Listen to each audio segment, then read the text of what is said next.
Quando der assim um ok que está gravando.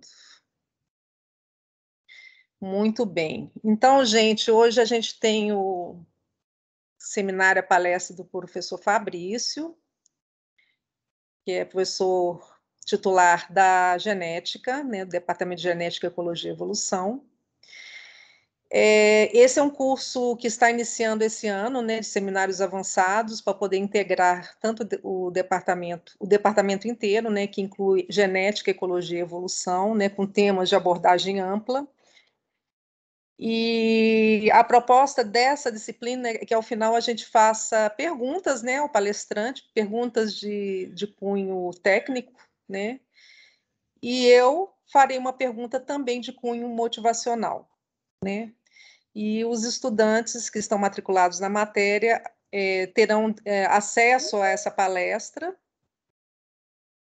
Só um minutinho, admitindo alguém aqui. Os estudantes que estão na matéria terão acesso à palestra para poder ver quantas vezes quiser, né? E nós, professores coordenadores, faremos perguntas técnicas sobre cada palestra e também perguntas motivacionais, né? Então, vamos ver o que dá isso. Então, eu queria começar, em vez de apresentar o Fabrício, eu gostaria que ele falasse um pouquinho dele. Tá bom. Tá? O que você quiser.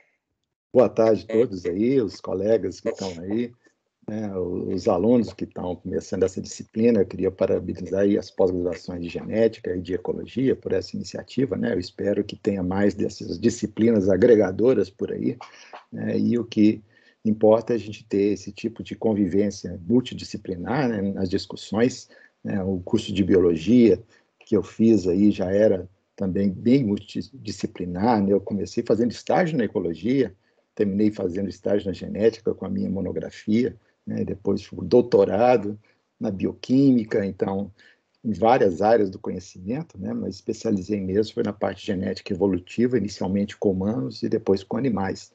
Então, assim, eu queria expressar aqui a minha gratitude pela instituição, pela UFMG, que me fez o que eu sou como profissional, pelos vários colegas, né, que desde a graduação, nas discussões que a gente teve depois na pós-graduação, sempre foi uma grande motivação para seguir na carreira científica, né, a todos os financiadores, todas as agências que nos ajudaram aí. Infelizmente, a gente está numa crise muito séria, né, falta de reconhecimento aí com a importância da ciência, principalmente nessa área ambiental, né, mas a gente espera que isso seja um aprendizado para nós também, né, e que a gente possa contornar essa situação, né, não vai ser a primeira, talvez seja a mais grave no meu tempo de vida profissional aqui, mas vamos torcer para as coisas realmente arrumarem aí, pegarem um rumo, e a gente consiga sair dessa muito bem. E a gente se apoiando aqui entre nós, né, quiserem contar com o nosso apoio também, nosso laboratório. Felizmente, a gente tem algum financiamento, né, eu sei de laboratórios que estão há 2, 3 anos sem nenhum financiamento, inclusive nessa área ambiental. É uma situação muito complicada, mas esperamos que, nos ajudando aqui, a gente possa fazer isso. Enquanto isso, a gente também vai trabalhar com a parte de divulgação de ciência e discussão. Então, a Diana, o Pedro, né, os dois aí estão de parabéns por essa organização da disciplina. Espero contribuir aqui com vocês.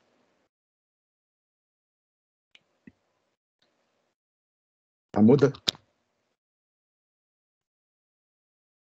Eu acho que fica mudo com o fone. Então, ótimo, pode começar, tá? Vou apresentar aqui, me fala se está tudo ok. Ô, Bernadette, eu vou... Isso. Tudo ok aí?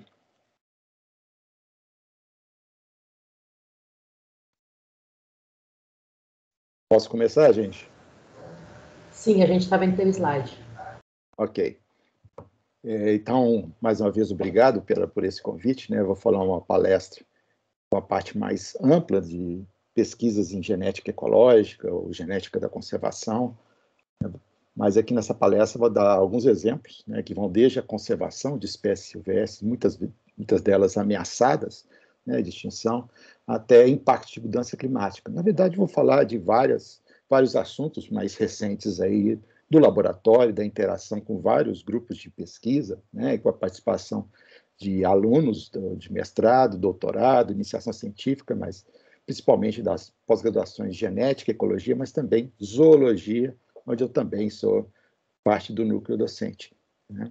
Então, a gente vai ter uma discussão aqui sobre genética da conservação da perspectiva da fauna, né, que é a área que eu mais trabalho. A professora Bernadette, que está aqui, trabalha com genética da conservação vegetal, né, uma área que também tem os seus desafios, mas tem algumas diferenças da parte genética de conservação da fauna, né? É claro que para cada espécie tem os seus desafios específicos, vou mostrar alguns desses estudos de caso aqui. Então, nessa apresentação, né, vou falar primeiro de uma introdução breve, falando de biodiversidade neotropical, bioeconomia, que é uma forma de tentar convencer esses políticos, pessoal aí que não entende muito bem o valor da biodiversidade, né, trazer esse valor econômico, antrópico, né, de valor para a nossa espécie, né, terminar falando de coleções de história natural e genética da conservação da fauna silvestre. Então, isso na parte de introdução. Depois a gente vem para os estudos de casos, né, vou mostrar aqui alguns casos relacionados à diversidade crítica, novas espécies, a gente tem trabalhado bastante, principalmente com os colegas da zoologia, depois alguns estudos de dinâmica populacional, conservação ex situ, in situ, né, na natureza e no cativeiro, estudos de um problema muito sério que é a hibridação ou hibridização interespecífica, né? No final vou falar um pouco de espécies silvestres e sensibilidade às mudanças climáticas, né? Tudo que a gente aborda com diferentes projetos aqui envolvendo alunos de pós-graduação.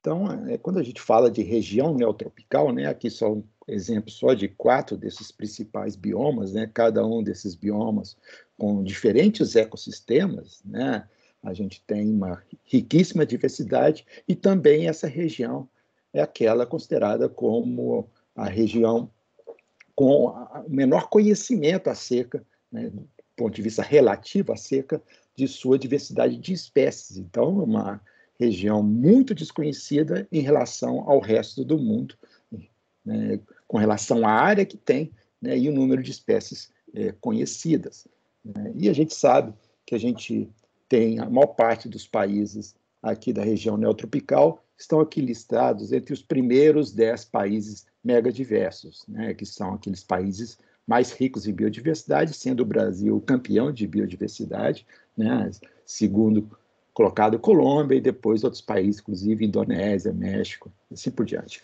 né? Somando a biodiversidade desses 17 países mais ricos, né, eles detêm juntos 70% de toda a biodiversidade do planeta, né? Então, é uma biodiversidade que tem a ver com a dimensão territorial, mas também com a diversidade de ecossistemas que cada país tem e que ainda tem remanescente, né? Provavelmente outros países estariam aqui se não tivessem degradado tanto o ambiente deles também, né? Bem, a importância da biodiversidade, obviamente, tem a ver com serviços ecossistêmicos, então o pessoal da ecologia trabalha essas questões o tempo inteiro, né? A importância dos serviços que a biodiversidade nos traz de graça, né? Geralmente com matéria bruta ou com serviços de regulamento, que regulam o clima, né? Umidade, temperatura, controles de pragas, inclusive tem questões relacionadas com a pandemia, que justamente tem a ver com desequilíbrio ambiental, né? A caça, serviços culturais diversos. Então, a gente tem que pensar nesses serviços ecossistêmicos de uma forma geral, para convencer, né, a importância de manter uma floresta para gerar água aqui para a metrópole de Belo Horizonte, né, para todo mundo. A gente tem que pensar nessa conservação dos ecossistemas do ponto de vista simplesmente de mantê-los, de preservá-los como estão, né? Mas, além disso, a gente sabe em biologia e biotecnologia, né, os vários produtos e serviços biotecnológicos que vêm da biodiversidade, ou de forma direta, com alguma transformação, ou através da própria engenharia genética, biotecnologia, que está transformando, né, várias formas de provisão de bens para diferentes tipos de indústrias, né, bens de consumo em relação à saúde, nutrição, medicina, energia. No Brasil, a gente tem o caso do pró-álcool, né? Vários aspectos biotecnológicos de produção de álcool hoje é capaz de aproveitar até bagaço de cana, né? com determinados organismos modificados ou trabalhados geneticamente em laboratório, né? E a soma de tudo isso é essa bioeconomia, que, na verdade, a gente está precisando de uma grande revolução, né? É óbvio que para isso tem que ter muita investigação, desenvolvimento, inovação, né? Tem que trabalhar junto com a conservação e uso sustentável para ter uma total renovação estrutural dessa economia, para a gente tentar absorver, né, esses ganhos dos lucros da natureza e não do capital da natureza, né? E precisa de ter uma completa reestruturação. Está tendo várias discussões no mundo inteiro como isso pode ser feito, justamente junto com as discussões sobre o que a gente pode fazer para diminuir os efeitos das mudanças climáticas, né? Isso está dentro do protocolo de Nagoya, toda essa discussão bioeconômica, né? Repartição de benefícios advindos da biodiversidade, né? Bem, e óbvio que não existe nenhum tipo de bioeconomia sustentável se não tiver o conhecimento e também a conservação dessa própria biodiversidade, que deve ter o apoio de coleções e museus. Então, cada vez mais, coleções e museus estão ficando mais importantes, né? São fundamentais para a compreensão desse mundo natural, né? Interações de populações, espécies, ecossistemas em diferentes níveis, né? Obviamente que aí também está envolvido as coleções de germoplasma, né, que, por exemplo, a Embrapa tem, que já viu há muito tempo a grande importância que isso é para a economia do país, né, para vários projetos de melhoramento genético aí de milho e de outras plantas aqui no Cerrado, na Mata Atlântica e assim por diante. Bem, mas aqui a gente está para falar da genética da conservação, essa parte mais básica de entender a biodiversidade, né, conhecê-la para preservá-la, né? Então, a genética de conservação tenta fazer o uso de dados e evidências genéticas com essa finalidade. E, obviamente, por trás da genética da conservação, a gente tem os princípios da biologia evolutiva, que traz todo esse contexto histórico de médio e longo prazos, né? Porque a gente entendendo o passado de evolução dessas espécies, né? Por exemplo, na transição do Pleistoceno para o Holoceno, ao redor de 12 mil anos atrás, né, a temperatura subiu entre 5 e 7 graus. Né, foi um processo de aquecimento global, né, mas, na verdade, antes do Pleistoceno estava bem mais fria do que é atualmente. Né, estamos nesse período ameno, né, que justamente permite essa agricultura muito produtiva praticamente no mundo todo, em áreas tropicais e subtropicais e algo de temperadas também, né? Mas que no Pleistoceno era muito menos provável disso ocorrer, justamente por causa dessa temperatura muito menor. Mas o que a gente está falando agora é de uma temperatura maior do que é o ideal, que é essa temperatura nossa do Holoceno, né? Que justamente é o que a gente faz junto com a genética da conservação também, que eu vou falar mais no final, é tentar entender o passado para prever o que pode acontecer no futuro para algumas espécies e populações mais sensíveis a esse problema de aquecimento.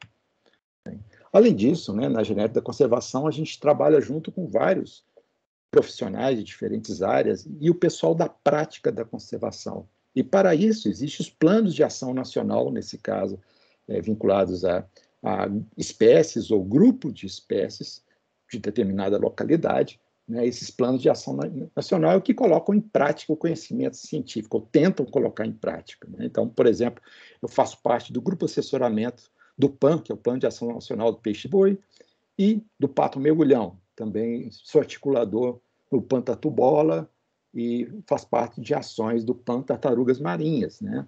A gente tenta contribuir de alguma maneira, né, para a elaboração de estratégias de conservação diretamente. Então, essa parte é a mais complicada, porque traduzir o conhecimento científico, né, que é meio hermético, a gente tem uma linguagem própria, tem uma forma de ver e questionar o tempo inteiro as nossas hipóteses, né, e isso é meio complicado na hora da prática. A gente tem que tomar decisões. Né? Então, essa é uma situação que todo mundo envolvido em biologia da conservação vai se deparar em algum momento. Na genética da conservação, óbvio, nós temos inúmeras perguntas, aqui são apenas alguns exemplos delas, nós temos várias dúvidas sobre a diversidade existente, né? Se tem mais espécies por aí, e óbvio que tem muita, porque a gente conhece 5 a 10% da biodiversidade, aí de macro-organismos do planeta, né? Então, tem aí 90% de espécies para serem descritas ainda. Em genética, a gente pergunta frequentemente qual o nível de diversidade genética que tem uma população, né? Se o nível é baixo, isso é preocupante, porque provavelmente essa espécie, né, essa população, a perspectiva de sobrevivência na natureza é menor frente a diversidades climáticas, né? Você ter uma adaptação dessa população a uma mudança, né, no ambiente dela vai ser mais complicado com a diversidade baixa, né? Impactos de mudança de hábitat, né? A gente está tendo aí a antropização de vários ambientes, né? E o que isso está acarretando as populações de espécies silvestres, né? Algumas espécies não conhecem nada de sistema de parentesco, porque elas são meio escondidas, assim, difícil de acompanhar no campo, né? Então, às vezes, só os dados genéticos que permitem inferir o sistema de parentesco, o acasalamento de uma determinada espécie, né? Algumas espécies não tão ameaçadas, por exemplo, a gente pode utilizar para entender rotas de dispersão e colonização de ecossistemas. A gente trabalhou com passarinho de Mata Atlântica há muito tempo atrás, né, e que a gente conseguia inferir o padrão de expansão da floresta atlântica nos últimos 2, 3 milhões de anos, justamente analisando a espécie de passarinho, que é endêmica de Mata Atlântica, e que permite a gente entender processos de expansão populacional dele, correlacionado também com a expansão da floresta, né? Adaptação genética, a gente está muito interessado em aspectos adaptativos, mas talvez essa aqui é a pergunta mais complicada, porque depende de conhecer o genoma e toda a relação de genótipo ou fenótipo, ou pelo menos dos fenótipos relacionados com aquela adaptação em determinado ambiente. A gente está tentando fazer isso com peixes-bois, né, para entender a adaptação dele à água salgada, ou adaptação ao ambiente fluvial, né, no Rio Amazonas, que tem 2 espécies de peixe-boi por aqui. No peixe-boi e nas tartarugas marinhas também tem hibridização ou hibridação.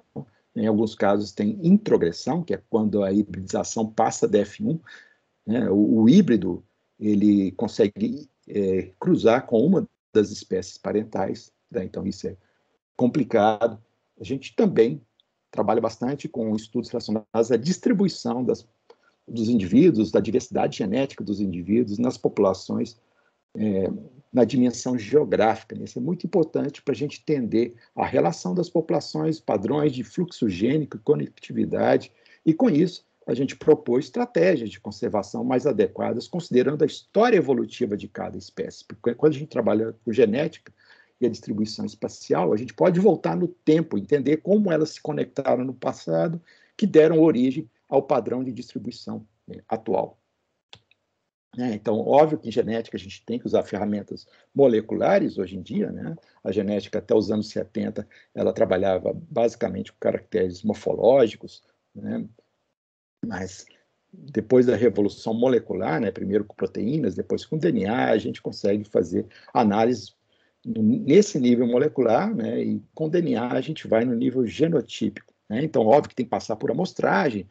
A gente trabalha até hoje com PCR, sequenciamento de sangue também, que é informativo para algumas situações, vou mostrar aqui alguns casos, mas também com a parte de sequenciamento de última geração, que na verdade não é última, né, já tem outras mais avançadas atualmente, mas que depende de uma análise de bioinformática muito séria, né, muito exaustiva, para obter os dados para as análises posteriores, né? Com genomas também a gente pode trabalhar no nível individual, isso é muito importante, né?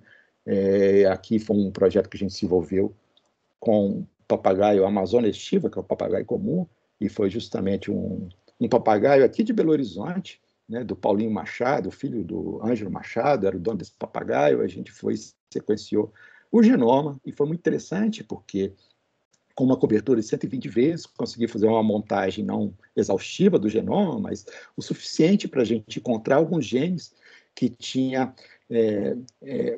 aceleração na taxa de evolução do gene. Significa que alguns desses genes que estavam envolvidos, por exemplo, com a função cerebral e cognitiva desses papagaios, que eles conseguem memorizar palavras, né, eles têm um aprendizado vocal, né, diferente de outras aves que não tem isso, e com essas comparações a gente conseguiu isolar alguns genes que justamente estão relacionados com a fala e compreensão em humanos também. E semana passada saiu um outro artigo de um grupo que estava nessa autoria desse artigo nosso na Current Biology, que justamente hoje eles, com maior precisão, fecharam mais o número de genes com essas regiões aceleradas, que são ARs, né? Regiões genômicas, genes que têm sinal de seleção natural positiva, que tem algo a ver com adaptação positiva em relação a algum tipo de comportamento, nesse caso aí, a vocalização. Bem, a gente trabalha, na maior parte das vezes, não com indivíduo, não com genomas, assim, a gente tem que trabalhar com populações. Mas, nesse momento, 2021, é muito complicado você fazer um genoma de um indivíduo que leva meses, né? A gente tem outras perguntas no nível populacional, e para isso a gente trabalha com o que a gente chama de bibliotecas reduzidas, uma forma de simplificar a análise genômica. Você não sequencia o genoma todo, mas simplesmente algumas partes desse genoma, né, de lotes específicos, só que para fazer isso você tem que garantir que no seu processamento, na hora que você faz a biblioteca, todos os indivíduos vão sequenciar as mesmas regiões. Né? Pode ser uma região aí de 10 mil diferentes SNPs, mas você tem que garantir que vão ser os mesmos indivíduos, né, para maximizar aí a forma que você obtém esses dados para as análises populacionais. Isso aqui é uma biblioteca que a Larissa fala, um doutorado aqui da genética, uma tecnologia que ela desenvolveu, né, nesse caso aí para as tartarugas, com apoio da Camila Mazzoni, uma colaboradora nossa lá de Berlim, do BGENDIV, né? E com essa biblioteca Tracered, né, que é um tipo de RADSEC, uma biblioteca feita com enzimas de restrição e um protocolo elaborado com adaptadores, e com isso você consegue sequenciar inúmeras porções do genoma ao mesmo tempo para as análises populacionais. Né? Então, isso permite que a gente, com um custo reduzido, né, a gente consiga analisar aí 40, 50, 100 indivíduos de uma mesma espécie, população. Né? E o trabalho maior, na verdade, é depois com as pipelines de bioinformática, né, que fazem o processamento dos dados, né, a filtragem e a descoberta dessas variantes, porque você precisa de ter os variantes, os SNPs, né, de cada indivíduo, com grande certeza, para que a gente entre nas etapas posteriores de análises, né? Então, essas análises envolvem diversas metodologias que já existiam antes da genômica e agora são elaboradas para grandes dados, big data, né? Então, análise de filogeografia, filogenias, datação de divisões populacionais, métodos de atribuição, esse aqui é um gráfico PCA, análise de estruturação populacional com métodos de atribuição também em barras tipo structure, né? Testes de modelo demográfico, análise de ABC, análise genética da paisagem, né, que está um pouco incipiente ainda para as análises com dados genômicos, são análises exaustivas, muito complicadas matematicamente, mas que o pessoal está elaborando novos algoritmos para isso. Reconstruções demográficas, que é muito interessante, você consegue rever o passado, reconstituir o passado demográfico de uma determinada espécie, né, e hoje a gente consegue fazer isso até com um indivíduo, a partir de um genoma, com a metodologia que tem menos de 10 anos, que chama PSMC. Né? Um genoma de alta resolução, você consegue reconstruir o passado de toda a espécie. Bem, vou falar aqui agora, então, dos estudos de casos específicos, tem uma série deles, podia ficar aqui 3 horas, mas vou falar só 1 hora. Tá? Foi a Diana que falou para eu falar bastante, viu? Então, a gente vai estar lidando aqui com vários estudos que a gente tem trabalhado com vertebrados, principalmente, mas também mais recentemente com invertebrados, né? Então, esses estudos diversos, feitos por alunos, a maioria aqui do programa de pós-graduação em genética, alguns da ecologia e outros da zoologia também, né? Então, a gente vai começar falando da diversidade críptica, né? Como a genética pode ajudar nisso. Então, como a gente está na região neotropical, né? Aquela que tem menor conhecimento relativo em relação às suas espécies, né? Obviamente, a gente tem muita coisa para conhecer. Isso é extremamente relevante, principalmente quando se trata, por exemplo, de espécies carismáticas, como é o caso das antas, tá? Que eu vou falar aqui. Eu tive a oportunidade de participar, em 2016, de uma expedição só para isso. Existe um parque, que é o Parque Nacional da Serra da Mocidade, lá em Roraima, lá nos tepuís, né? Aqui está o cume desse parque, né? Que chega a pouco mais de 2.000 metros, né? E essa região, que era um parque, mas não tem sequer casa de pesquisadores, não tem estrutura nenhuma, mas justamente por isso, né, ele foi elegido por um colega lá do INPA, que é o Mário Conrad, né, para uma grande expedição. Tá? Nessa expedição, justamente, era a primeira vez que iam pesquisadores ali. É um lugar de acesso muito difícil, que primeiro foi o Exército, abriu uma clareira num determinado ponto, né, tirou todas as árvores, e aí era possível pousar com helicóptero, e a gente foi com o helicóptero do Exército até lá. Né, e lá nós ficamos, era para ficar 10 dias, acabamos ficando 14 por causa das queimadas em Roraima, que impediram o helicóptero de chegar no dia. E desse estudo, né, já tem mais de 60 novas espécies de vertebrados, invertebrados, plantas e fungos descritas. Na verdade, tem muito mais, eu não atualizei isso, mas tem bastante espécies descritas só nessa expedição, que é uma área justamente de montanha, isolada no meio da Amazônia Baixa, que ao lado é ao redor de 300 metros de altitude, né? E a gente está falando de uma área que se eleva até 2.000 metros no meio da Amazônia. Bem, então, muitas espécies aparecem nessas áreas, mas muitas vezes elas estão aí na nossa cara, como é o caso dessa anta, né? Essa anta aqui, o Tapirus cabomani, descrita por nós em 2013, por causa do trabalho incansável aí do Mário Coswall, que hoje ele é professor na zoologia aqui, mas antes ele era professor lá em Rondônia, e ele tinha encontrado ali um crânio muito estranho, né? E esse crânio estranho era diferente tanto das antas modernas quanto das antas fósseis que ele tinha no laboratório. E a gente foi atrás, né?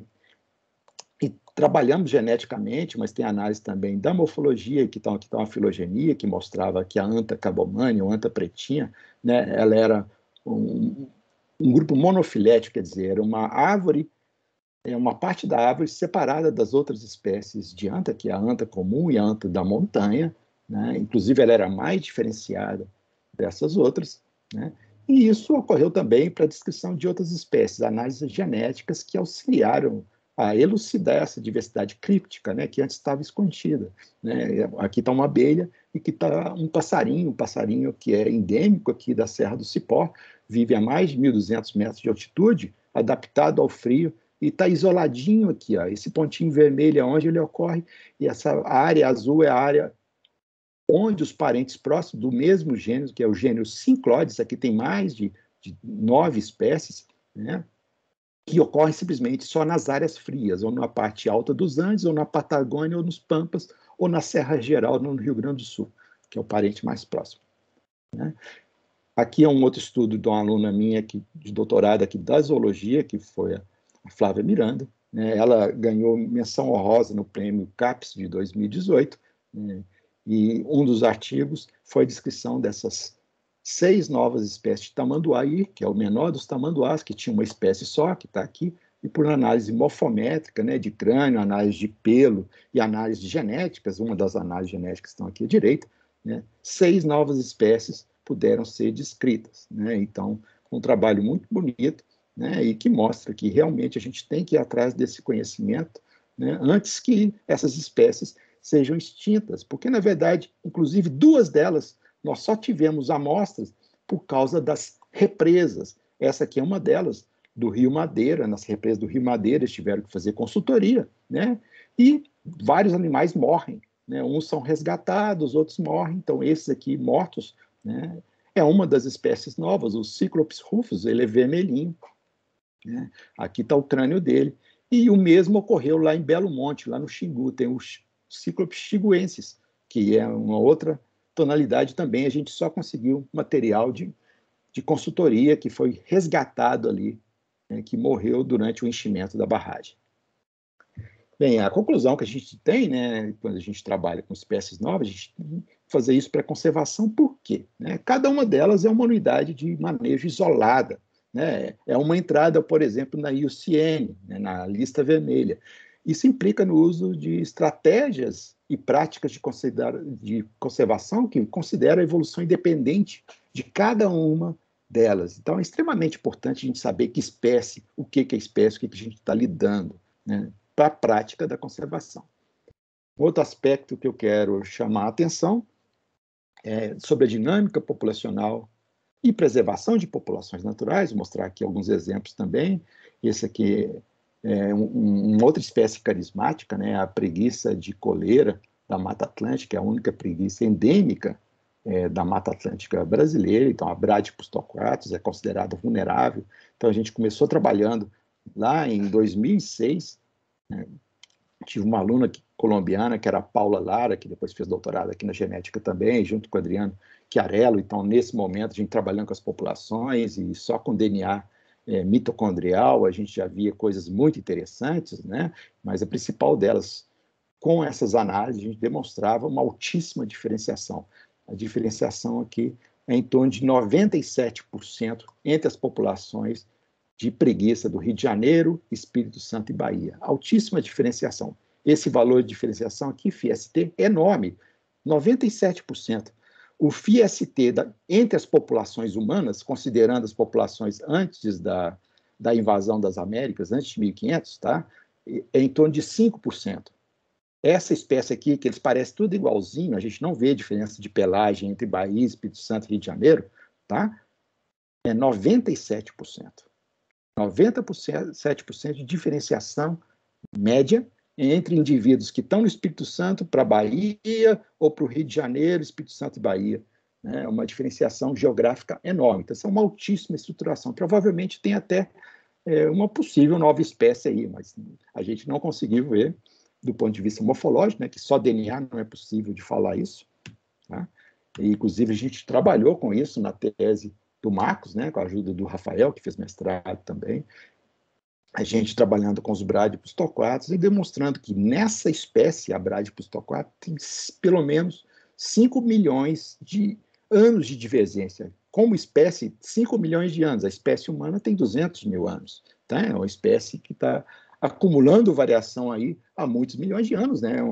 É um xenatra, né? Um grupo de mamíferos aí com baixo metabolismo, tem características biológicas muito diferentes e são muito associadas a árvores, né? São arborícolas. Então, tem questões aí que a gente precisa de entender, mas não é nada impressionante esse tipo de diferenciação, não. Tá? Mas pode ter mais de uma espécie aqui também.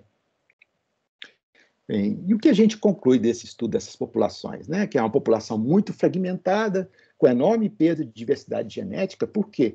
Porque desses indivíduos, né, que estavam aqui entre as populações da Bahia, Espírito Santo e Rio de Janeiro, que estavam em matas, não existem mais. Né? A Mata Atlântica foi embora e, com ela, os bichos preguiça também, que são extremamente dependentes, principalmente de mata primária. Né? Então, o manejo dessas populações muito diferenciadas deve considerar essa mudança, essa dinâmica populacional que foi moldada ao longo de 5 milhões de anos. Então, não é simplesmente você falar, vamos aumentar a diversidade genética e pegar bichos do Rio de Janeiro e levar para a Bahia. Se você fizer uma coisa dessa, você está estragando uma história evolutiva de 5 milhões de anos. Então, a genética da conservação, né, traz esse aspecto histórico para a conservação. A gente deve manter aquela dinâmica que está ocorrendo aí por milhares, milhões de anos. Né? Qualquer coisa além disso vai ser impacto antropogênico também, mesmo pensando no bem do bicho. Né? Bem, aqui eu vou falar um pouco de populações naturais, mas com relação à conservação in situ e ex situ, e nesse caso aqui do pato mergulhão, né, que é objeto de doutorado do Davidson, que está aqui, né? Vou falar aqui de um artigo já publicado, que a gente publicou com o auxílio do pós-doc PNPD, que era o Pierre, belga, né, que agora está lá na França, e com a ajuda também do Zé Eustáquio e vários outros colaboradores, né, no artigo, mas a gente trabalhando aqui com o pato mergulhão, que é essa espécie muito carismática, né, que ocorre em maior número ali na Serra da Canastra, tem ao redor de 100 indivíduos, mas no Brasil todo, né, tem mais 3 localidades, no máximo 250 indivíduos maduros. É uma espécie criticamente ameaçada, e por isso existe um PAN só para ela. Né? Aqui é o hábitat normal dela, são áreas com água cristalina aqui na Serra da Canastra. É um bicho extremamente sensível com a turbidez da água, né? Ele não vive em área turva, ele não consegue caçar os peixinhos dele. Então, tem características próprias, né, que, inclusive, ele não tolera também o convívio com o humano, por exemplo, áreas que fazem boia cross, como fizeram no Jalapão, espantam os bichos, né? E tudo isso é feito com várias instituições, né, chefiadas aí pelo ICMBio, que coordena esses planos de ação, né, mas principalmente com auxílio de ONGs, zoológico, no caso do Parque de Itapetiba, né, e instituições acadêmicas como a UFMG, USP, Universidade Federal Fluminense, né. Essas são as áreas remanescentes do pato mergulhão. A gente trabalha com todas elas, com indivíduos delas, né, e, além disso, tem o programa de cativeiro, que começou em 2011, né, já está completando 10 anos, começou em Poços de Caldas, depois foi transferido para o Zooparque de Itatimba. Aqui são os primeiros patos filhotes, né, que nasceram em cativeiro, totalmente em cativeiro, em 2017, porque antes os indivíduos eram coletados na natureza, levados, não tinha muito sucesso na reprodução, agora está muito bem sucedido, são mais de 50 patos. Vocês podem ver aqui nesse ninho tem 2 filhotes, um mais escurinho e um mais clarinho, né? Provavelmente esse patinho aqui tem um leucismo, aqui está ele adulto, né, que é uma característica muito comum em Tocantins, na área do Jalapão, né? E essa é uma característica que em muitas aves está ligada ao cromossomo sexual. E a gente está investigando, e aparentemente é isso também, né? A gente está para fazer o genoma em alta resolução dessa espécie para tentar entender essa característica que provavelmente tem um aspecto deletério na natureza, né? No cativeiro é mais fácil controlar isso, mas na natureza a gente não sabe exatamente os impactos disso. O que a gente sabe é que os patos com essa coloração parece que as penas envelhecem muito mais rápido. Bem, aqui está um dos dados, né, de marcadores genômicos, né, os SNPs, com a metodologia GBS, então aqui são 1.328, e aqui vocês podem ver, são análises de excesso de homozigosidade, homozigose. Vocês podem ver aqui que está em laranja, a esquerda e a direita, né, em várias das regiões, Alto Paranaíba, Canastra, Veadeiro, Jalabão, em todas as áreas, né, um pouco menos na Canastra, tem um excesso de homozigose, quer dizer, tem uma grande consanguinidade ali, né, endogamia, claramente nessas populações. Aqui nessa outra análise está mostrando simplesmente que essas populações de pato mergulhão estão distribuídas mais provavelmente em 3 populações distintas, né? Embora sejam todas relacionadas, porque o nível médio de diferenciação é ao redor de 20%, né? Não é igual à preguiça, que é 97%, né? Mas tem alguma diferenciação, mas nem tanta, né? E essas populações atribuídas aqui, elas são 4 localidades, mas aparentemente Alto Paranaíba é muito próximo da Serra da Canastra.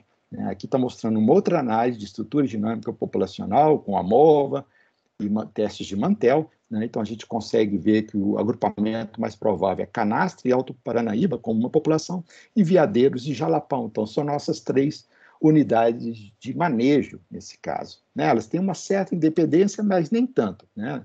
Pode ter intercruzamento, não tem problemas entre elas, tá? E a gente viu também que no teste Mantel e alguns outros testes, né, existe algum fator, além da distância geográfica, que explica essa distribuição fragmentada, né? Provavelmente está muito relacionado com disponibilidade de hábitat, que ela é muito restrita, né? É uma espécie que depende de água de nascente ultra pura, né? Então, essa questão da distribuição do pato atual, é claro que ele foi extinto de várias localidades, por exemplo, em Furnas, onde fizeram a barragem, né, tinha muito pato mergulhão e hoje quase não tem, mas está próximo da Serra da Canastra, né? Bem, as conclusões com os patos mergulhões, né, que eles formam populações pequenas, fragmentadas e endogâmicas, associadas a ambientes aquáticos preservados, né, com moderada diversidade entre populações. Então, o manejo deve, na verdade, considerar a diminuição da endogamia para possibilitar essas futuras translocações e reintroduções, né? Então, a endogamia é o principal problema ali. Então, quando estão fazendo os cruzamentos em cativeiro, a gente está aconselhando quais pares devem ser formados e quais nunca devem ser formados, né? E com dados genéticos dos indivíduos.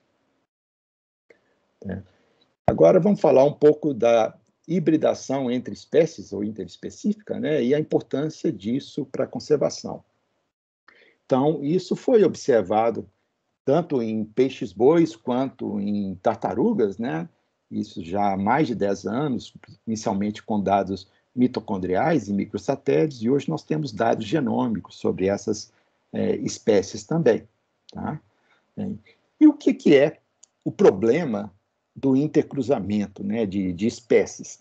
O que acontece é que quando você tem cruzamentos de indivíduos, geralmente dentro de uma espécie, mas algumas vezes também entre espécies, mas você tem essa expectativa aqui de dois fenômenos negativos. Um é a depressão endogâmica, que a gente viu para o pato mergulhão, que é o problema da baixa viabilidade da prole por causa do acasalamento de indivíduos aparentados, por causa da endogamia. Então, nessa faixa aqui de cruzamento, está mostrando aqui a porcentagem de viabilidade. Isso aqui é teórico, tá, gente? E aqui, na abscissa, a diferenciação genética dos pais. Então, pais mais aparentados têm menor diferenciação entre eles, certo? E a gente tem um ponto ótimo de intercruzamentos, né? Esse aqui é a expectativa teórica também, e um ponto além de grande diferenciação de pais. Isso pode ocorrer dentro de espécies também.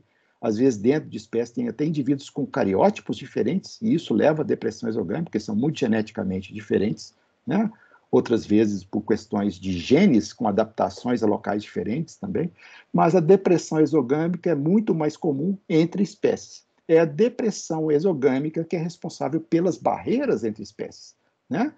Por exemplo, a gente tem depressão exogâmica completa entre Homo sapiens e paniscos, entre humanos e chimpanzés, né? Até conseguiram fazer embrião, né? Mas não vai para frente, por exemplo. Várias outras espécies é assim, né? A depressão é completa, nem forma os híbridos. Algumas, essa depressão é depois de ter o indivíduo adulto híbrido, ele forma o híbrido, mas o híbrido é estéril, né? Então, tem várias formas de depressão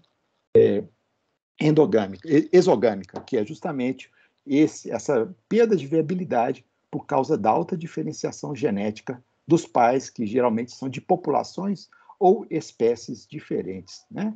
Por exemplo, a depressão endogâmica foi o caso do mico-leão, do condor da Califórnia, a exogâmica, no caso de alguns peixes, do Ibex da Europa, né? E tem vários outros exemplos de ambos os casos. E aí a gente tem esse problema, aparentemente, nas tartarugas, né? Aqui são os híbridos que a gente identificou entre tartaruga de pente e tartaruga cabeçuda, são duas espécies aí que, pelo menos do ponto de vista genético, apresentam 29 milhões de anos de divergência, né? Você pergunta, mas como ainda formam híbridos, né? Bem, elas ainda têm o mesmo número cariotípico, por exemplo, né? E elas têm alguma forma de manter características genéticas aí do ponto de vista genotípico que permitem ainda o seu intercruzamento. Mas a gente não sabe muito ainda sobre o que os híbridos fazem. A gente já sabe que eles intercruzam com uma das parentais também, mas aparentemente a gente só conseguiu detectar uma geração depois de formar o F1, o híbrido F1, que eu vou falar aqui para vocês. Então, no caso de tartaruga, a gente tinha descrito já, inclusive com colegas do Rio de Janeiro, de outros lugares, né, uma região híbrida lá em Sergipe, que tem em torno de 27%, mas a principal é essa aqui, na Praia do Forte, né, que tinha ao redor de 40% de híbridos entre tartaruga de pente e tartaruga cabeçuda. Né? Tartarugas que têm características biológicas diferentes e nichos diferentes, né? A cabeçuda é mais onívora, né? E a tartaruga de pente, ela se alimenta em bancos de coral, principalmente de poríferos, né? A cabeçuda gosta de peixe, de crustáceos, né? Então, são diferentes e são manejadas de forma diferente, né? Larissa também desenvolveu um protocolo na época do doutorado dela, de uma outra publicação, que, em base a uns dados que a gente tinha de loss DD-RED, né, que são esses loss que a gente corta, faz uma biblioteca por enzima de restrição, e a gente, sequenciando esses losses, né, a gente vendo as sequências em diferentes espécies, a gente conseguiu separar 24 deles que tinha alta diferenciação entre duas espécies, mas também tinha SNPs que diferenciavam indivíduos de mesma espécie.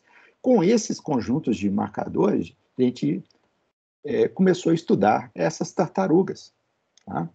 E aqui está mostrando uma análise de structure para esses marcadores, esses 24, são 24 haplótipos ou sequências nucleares, né, que a gente fez em alta resolução, com sequenciamento de sangue, que é 10 vezes mais preciso do que o sequenciamento normal, né, o sequenciamento de última geração, E aqui vocês podem ver que na análise do structure, né, algumas tartarugas aqui, como a imbricata, que é de pente, está toda laranja aqui. A careta tem duas divisões, porque tem duas populações dentro de careta, a azul e a verde, por exemplo.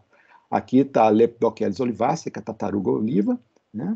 Aqui tem a Chelonia midas, que são poucos indivíduos, e essas aqui, que tem duas cores, são indivíduos, cada barra é um indivíduo, tem vários indivíduos aqui, né? São híbridos F1, vocês podem ver aqui. F1 entre careta e imbricata, né? Tartaruga cabeçuda de pente, entre tartaruga oliva e cabeçuda, que está aqui nesse outro lado. Então, a gente consegue detectar híbridos, né? E a maioria deles são F1. E quando a gente detecta possível F2, são indivíduos jovens, na verdade, filhotes, né? E a gente analisou isso em mais detalhe em outras tartarugas.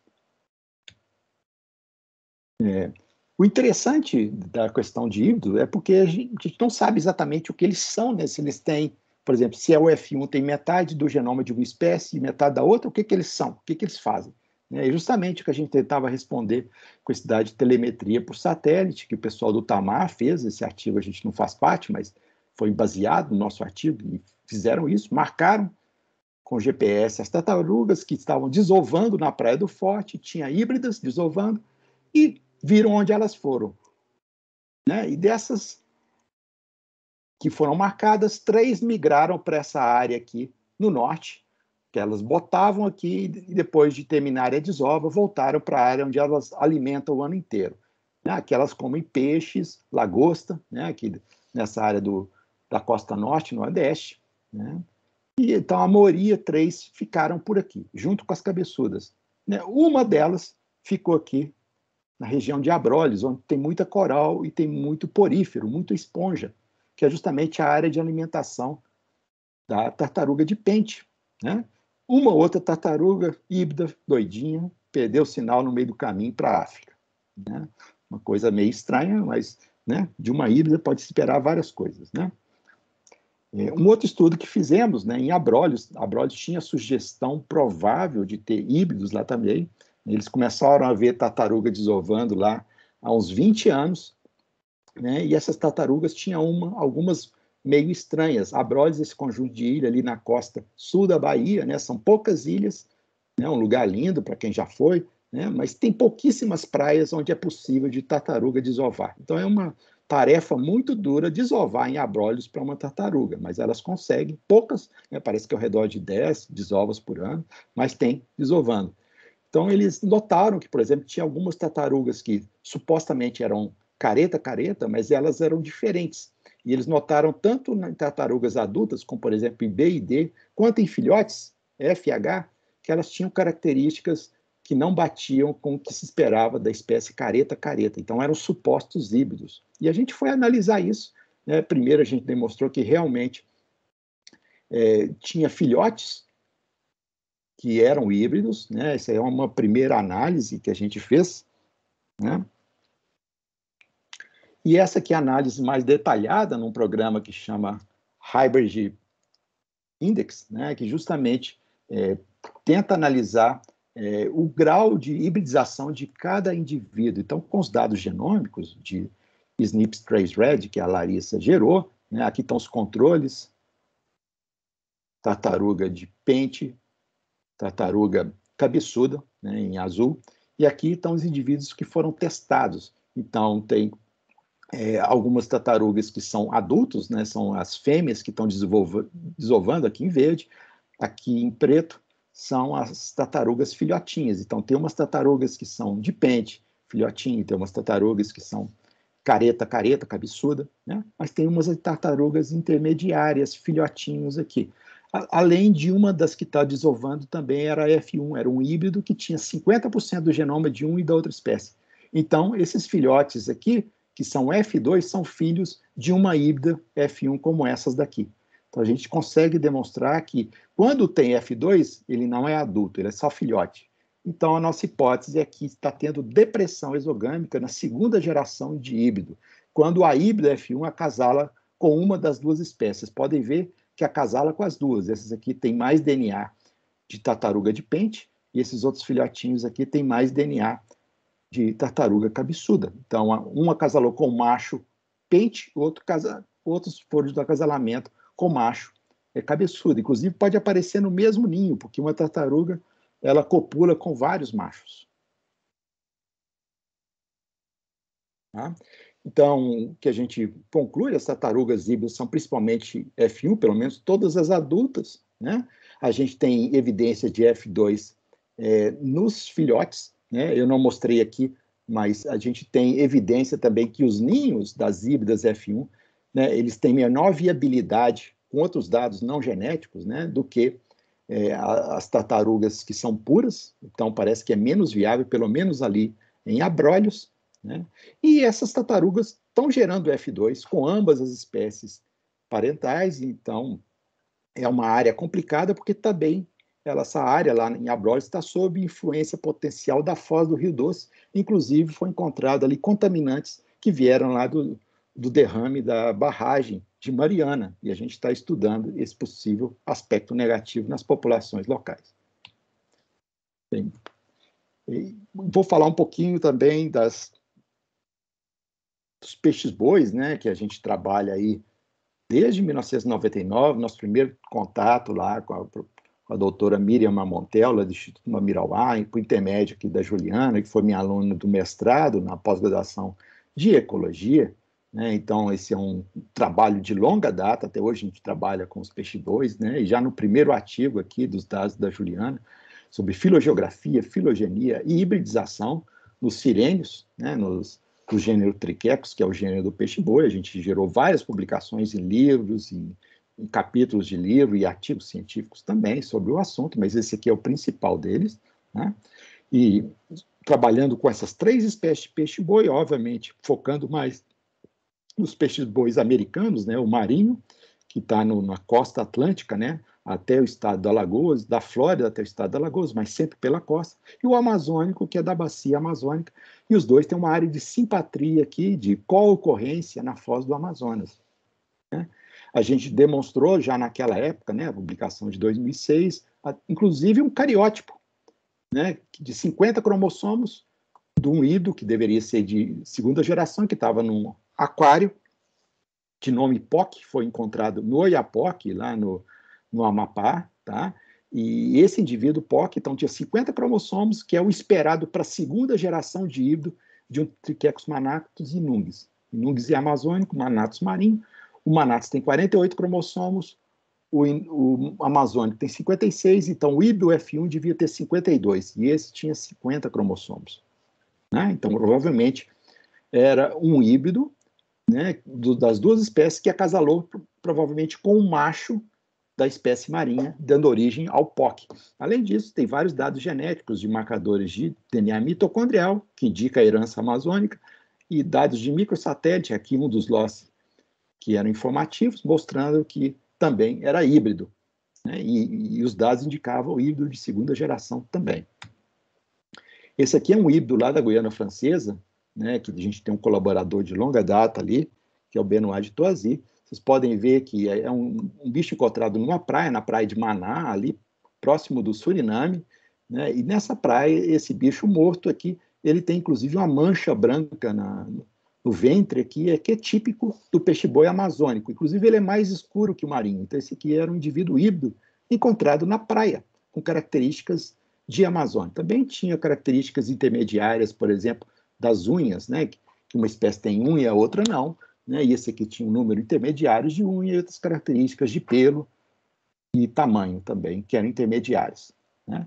A gente analisou em detalhes, com dados genômicos, essa população da Guiana Francesa. Aqui está o Benoit Toisy, aqui está a Camila, que fez doutorado com esses dados, Camila Lima, aqui está a Camila Mazzoni, que é a nossa colaboradora da Alemanha, chefe de bioinformática lá no BGendive. Isso aqui é a Cibele, que estava trabalhando com ela na época, quando gerou esses dados, e foi minha aluna do mestrado aqui na genética também, né?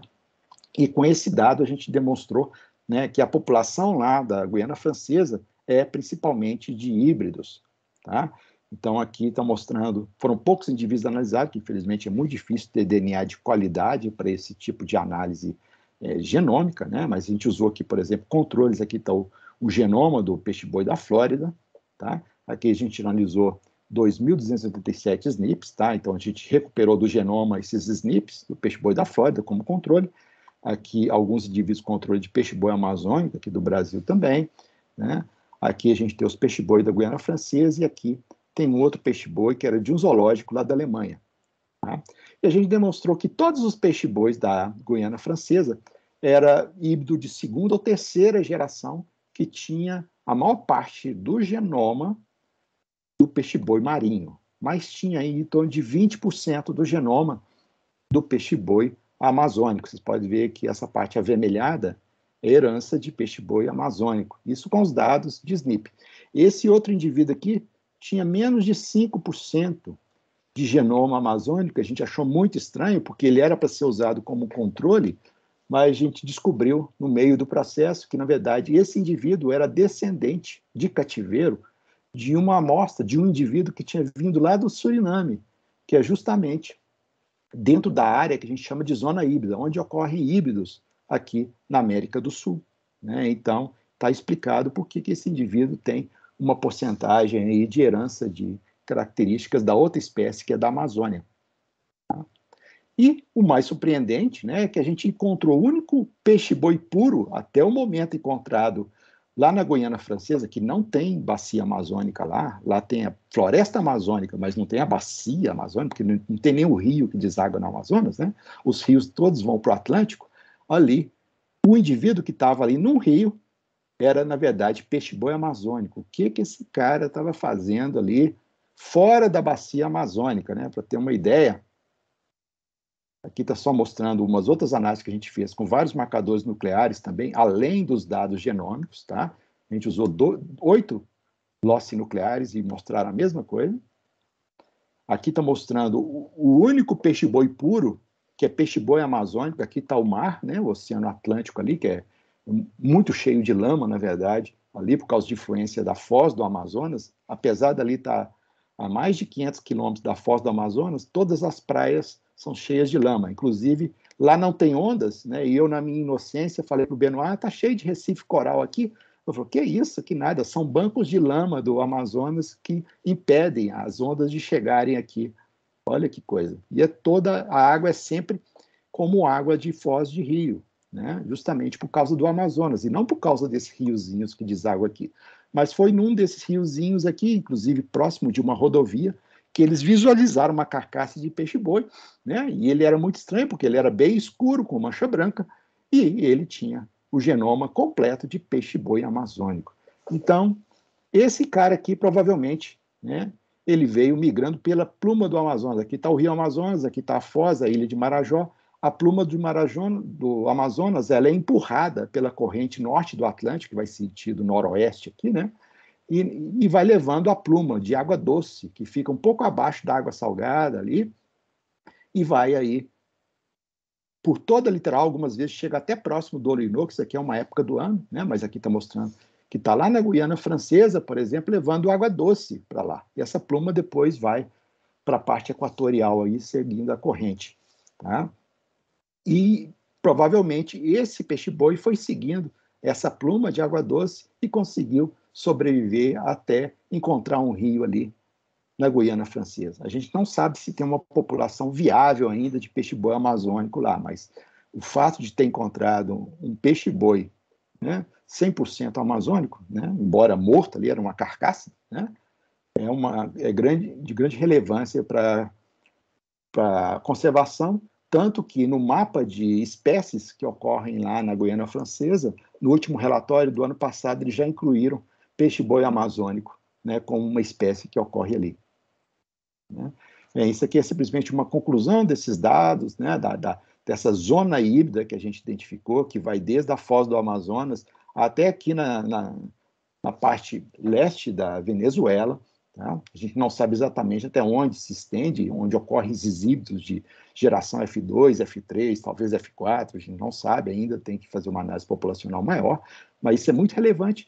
Isso nos levou a propor, né, junto com a comunidade europeia, com uma área de proteção especial sobre a influência da pluma do Amazonas, porque não só híbridos de peixe-boi, que provavelmente têm adaptações ambíguas aqui, tanto ambiente de água doce e água salgada, né, mais estuarino, né?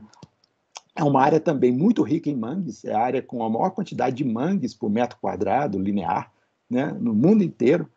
É uma zona também que é vicariante, que separa populações de espécies de peixe do lado do Caribe para o lado do Atlântico do Brasil, né? É uma região única em termos de biodiversidade, porque é uma área de transição, né, muito interessante, que merece uma área ser uma área de proteção especial, e tem essa legislação na comunidade europeia, né, que não se preocupa tanto com as espécies em si, mas com a área em particular, se ela for uma área muito diferente, não existente no resto do mundo, pode ser preservada por isso, né? Então, esses híbridos existem, né? Existe uma zona híbrida com animais introgredidos, né, que se estende aí da Foz do Amazonas até a Venezuela e provavelmente até o Maranhão também, mas a gente não tem muitos dados dali, né? Então, por último, né, para não alongar muito, falar aqui de fauna silvestre e mudanças climáticas, né, que é um tema quente do momento, né, e a gente tem trabalhado aí já há mais de 10 anos com biodiversidade de campos rupestres, e, na verdade, de outros campos de altitude também, mas geralmente topos de montanha, né, porque são esses ecossistemas isolados, né, e no caso do espinhaço, é similar aos páramos andinos, né, que lá tem essas regiões mais úmidas, mais altas, né, com uma biodiversidade endêmica característica, que é muito interessante, né? Eles são constituídos por alta taxa de endemismo, ambientes que são naturalmente fragmentados, né, porque depois da montanha vem uma baixada, e esses animais, por exemplo, não ocorrem nas partes baixas, né, porque elas são geralmente adaptadas a temperaturas amenas, e por isso mesmo eles têm um potencial de alta vulnerabilidade ao aquecimento global, né? Vocês podem imaginar que essas espécies, na época do Pleistoceno, que era 5 graus mais frio, né, elas tinham uma distribuição muito mais ampla. Com o Holoceno, que é esse período mais quente que a gente está, né, elas provavelmente antes ocorriam até a 800 metros de altitude, hoje elas ocorrem de 1.000, 1.100 metros para cima. E com o aquecimento global, elas só vão poder ocupar ambientes acima de 1.400 metros, né? Então, é um problema muito sério, né, que essas espécies aí vão enfrentar, com certeza, e a gente tem como fazer algumas predições e entender um pouco mais a dinâmica das populações e a vulnerabilidade delas ao aquecimento, que é o que a gente faz tanto com aves quanto anuros de altitude, né, espécies endêmicas que não ocorrem em áreas baixas, áreas mais quentes, né? Aqui está os ciclotes piacenses, que eu falei para você, a gente trabalha também com várias espécies de rãs do gênero Pithecopus, né? Aqui eu já mostrei para vocês, era uma espécie nova que a gente descreveu, que no início a gente achava que, na verdade, era uma população da espécie do Rio Grande do Sul, da Serra Geral, mas quando a gente analisou geneticamente, tinha mais de 200 mil anos de separação, e além disso, o ambiente de campo rupestre aqui na Serra do Cipó é bem diferente do campo de altitude que tem ali na Serra Geral, no Rio Grande do Sul, né? E por essas características genéticas, também de morfologia, que eles têm coloração um pouco diferente, e vocalização, que tem umas diferenças no canto de acasalamento, por exemplo, né? Além dessa enorme distância geográfica, mais de 1.000 quilômetros de separação, né? Porque não tem populações desse passarinho no meio do caminho, não tem montanhas com campo rupestre, com o ecossistema dele, ele é um isolado, é um relicto evolutivo, vamos dizer assim, né? E isso demonstra o papel aí da transição natural de clima que foi do Pleistoceno para o Holoceno, porque provavelmente existia uma conexão no Pleistoceno, que a gente imagina que é provavelmente por aqui, que tem algumas terras altas que poderiam conectar tudo isso daqui, ou então por algum outro local aqui no Brasil, com Serra do Mar envolvida, né? E que durante o Pleistoceno havia conexão, mas que foi rompida no Holoceno com aumento natural de temperatura, né? E essas populações são muito restritas hoje, são poucos indivíduos, né, dessa espécie remanescente. E o mesmo vale para anfíbios, no caso anuros, esse que é um trabalho do Rafael Félix, né, que foi primeiro aluno da pós-graduação de zoologia, depois pós-doc, né, trabalhando aqui com várias espécies de pitecopos. Isso aqui é da tese dele, né? Então a gente trabalhou com diversidade genética e modelagem de nicho, né, ENM. Aqui as análises genéticas de paisagem estão demonstrando aqui que a gente detectou para essa espécie 3 populações bem diferenciadas, de diferentes morros, diferentes montanhas, uma população da Serra da Canastra, uma população aqui do sul de Minas, em Poços de Caldas, numa área que quase não existe remanescente natural, né, que é uma área, realmente, uma população que tem sério perigo, e as populações do quadrilátero, né, que envolve aqui algumas áreas do Espinhaço mais ao sul.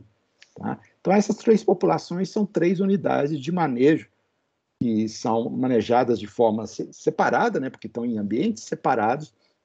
Então, elas são importantes do ponto de vista de conservação dessa espécie como um todo, e a gente tentou entender, né, dada a diversidade, porque a gente tem dados de diversidade genética, cada uma delas, né, como isso se correlaciona com as projeções de distribuição geográfica potencial, com as análises de modelagem de nicho. Tá?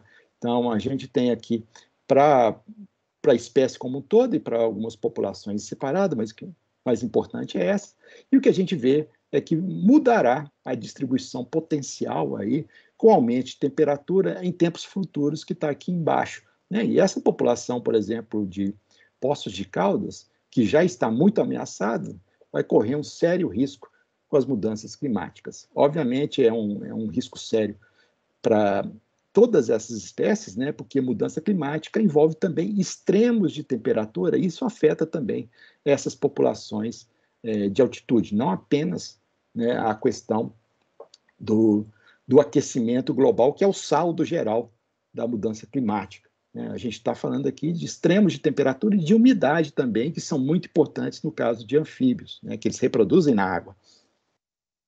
Então, essas espécies, né, endêmicas estão entre as provavelmente mais afetadas nesses eventos de mudança climática do antropoceno. Né? Então, a gente tem que garantir o máximo de áreas preservadas nesses hábitats originais de topo de montanha para aumentar a chance de sobrevivência e possível readaptação dessas populações em médio e longo prazos. Né? Então, é primordial criar áreas de conservação, né, para essas espécies nesses ambientes de montanha.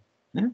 Bem, obrigado aí. Então, eu só apresentar o pessoal do grupo do LBEM atual, né, o professor Romeu, que está lá há muito tempo, Larissa e José Eustáquio, que são pós-doc associados, né, mas a Larissa está lá na Alemanha agora, o José Eustáquio está fazendo uma parte de pesquisa na Amplo, mas faz algumas coisas conosco também, né, os alunos de doutorado, o Jean, o Davidson, o Tomás, que é doutorado cotutela, está lá na Dinamarca agora, a Bárbara, que é da zoologia, né, os 2 biólogos, Pedro Henrique e Ana Cristina, os alunos de INSEE, né, o nosso futuro aí, Joana, Matheus e Júlia, né, além de vários outros alunos de grupos de pesquisa que ficam fazendo a pesquisa no laboratório, toda a parte genética, né, principalmente alunos da zoologia.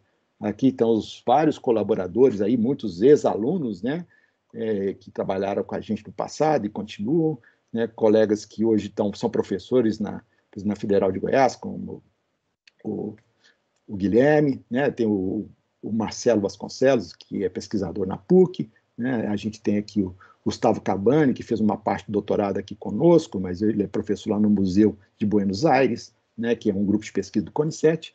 Em mamíferos, eles trabalham com aves, né, em mamíferos, vários aqui da UFMG que a gente trabalha, professor Mário, Flávio, os vários alunos que eu já falei, né, o professor Fernando Perini também, e outros colaboradores, em anfíbios, o Paulo, o Rafael, que hoje está na Federal São João del Rei, Fernando Leal, que foi aluno da ecologia do mestrado, em abelhas, né, o Fernando e o Helder, né? Aqui o pessoal de tartarugas e peixe-bois, né? Aqui o Benoit, Gisele Lobo-Raju, a Sara, que foi egressa aqui do doutorado da genética, Cibele, egressa do mestrado, Miriam, que é uma colaboradora de longo prazo do peixe-boi e outros mamíferos aquáticos, a Camila Mazzoni, que veio dar o curso aqui com o CapSprint em 2019, especialista em genômica populacional, né, e bioinformática, né, e o financiamento aí dos nossos financiadores, que está um pouco escasso agora. Né? Muito obrigado a atenção de vocês, estou aqui. Fabrício, maravilhosa palestra. Eu corri um pouquinho, desculpa, para não passar muito do... Não, não, não. Eu tenho várias perguntas, enquanto eu vou elaborando para não ficar até amanhã, eu vou pedir para o pessoal, Renato já levantou a mão, para fazer perguntas técnicas, o que quiserem perguntar. No final eu faço minhas considerações. Renato. Fabrício, não sei se vocês estão me ouvindo. Estão me ouvindo? Estamos. Nossa, incrível, assim, sem palavras. Eu também estou sem palavras. Eu sempre me espanto com o Fabrício, por mais que eu já conheço ele há anos, eu sempre estou espantada. Desculpa, há muito tempo eu não vejo palestra sua pelo Gap de Rio, Belo Horizonte, mas, assim, sem palavras. Acho que não ficou faltando nenhuma espécie que você falar, e assim ainda por cima tem com vegetação. Então, sem palavras, inacreditável, importante, notável, resultados maravilhosos, importante, relevância, inacreditável. Duas perguntas rápidas aí, para só ter tempo aí das outras pessoas perguntarem também. Fiquei muito curioso com aquela população que você falou, não me lembro da espécie, do Espírito Santo, que tinha assim, 97% de um coeficiente de diferenciação numa região tão restrita e tão sujeita à endogamia. O que você acha que pode ser isso? Assim? Você acha que... Assim, eu não acho nem que é uma questão do marcador, né? Porque você está usando tantos loss para caracterização, o que você acha que pode estar acontecendo? Obrigado, Renato. O Renato aí, que é professor novato aí, né, na nosso departamento, muito bem-vindo, né, trabalhando aí já de cara com a Covid, né, então tem uma contribuição muito grande aí para a pesquisa no Brasil, e justamente trabalhando com metodologias parecidas, né, Renato, com a parte de biologia evolutiva aplicada aí, epidemiologia viral, vigilância, né, várias coisas extremamente importantes. A espécie que você está referindo, acho que é a preguiça de coleira, né, que é essa preguiça que é endêmica, né? Um bicho muito carismático ali da Mata Atlântica. E, na verdade, essa preguiça, como as demais preguiças, elas são muito dependentes de mata, né? Fragmento arbóreo, geralmente primário. Tá? Elas dependem de mata alta, e, nesse caso, a Mata Atlântica está reduzida a menos de 5%, junto com a mata, vai o bicho preguiça também, vai tudo embora, porque não tem poder de deslocamento, não é um bicho de alta dispersão, né? Então, justamente por causa dessa característica, e é um xenartra, que é um marsupial de taxa de metabolismo muito baixa, por isso que chama de preguiça também, né? Mas isso vale também para tamanduá e outros xenartra que têm metabolismo baixo, ela tem uma diferenciação muito grande natural, tá? Isso já existe. Mas essa diferenciação, ela acentuou justamente porque as populações intermediárias, por exemplo, entre Rio de Janeiro e Espírito Santo, que era pura Mata Atlântica, não tem quase nada hoje, foi tudo embora. E com elas, todas as populações de preguiça e quase, praticamente, todas as espécies endêmicas arborícolas, que dependem da mata. Sem mata não tem esses bichos. Então, teve muita extinção de população intermediária. Tá? A nossa hipótese é que se a gente voltasse 500 anos atrás e só mostrasse ali na Bahia, ali no Espírito Santo e no Rio de Janeiro, a gente ia ter o mesmo resultado, tá? Porque essa distância ela é de longo prazo, é 5 milhões de anos que levou para isso. Então, isso é uma questão particular da espécie que está acentuada pelo desmatamento antropogênico, né, que levou à extinção dos intermediários, que deveriam existir naquela filogenia, mas hoje não existem mais, porque foram extintos. Né? E a outra coisa também, com relação ao negócio dos aplóticos, lá, que, na verdade, aí eu vou puxar a sardinha para o meu lado agora. Em todas as espécies híbridas que você falou, a tartaruga, outras, como é que tá os retroelementos nessas espécies híbridas, assim, você sabe? Eu sei porque você perguntou, porque, na verdade, em várias outras espécies, principalmente em invertebrados, é muito comum dar um boom de retropozons no caso de hibridização. Tá? Esse é um fenômeno que, pelo menos em mamíferos, a gente não tem nenhum conhecimento. Tá?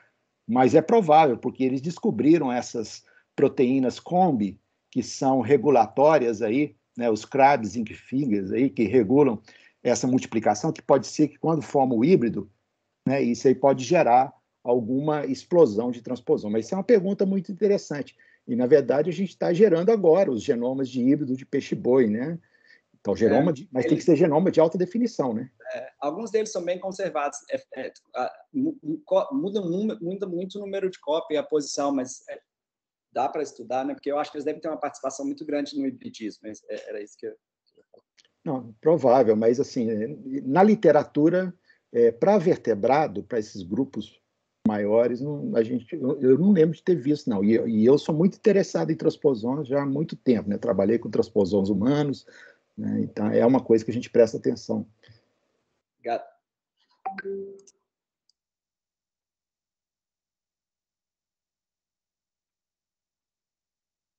Diana tá muda. Maria Raquel.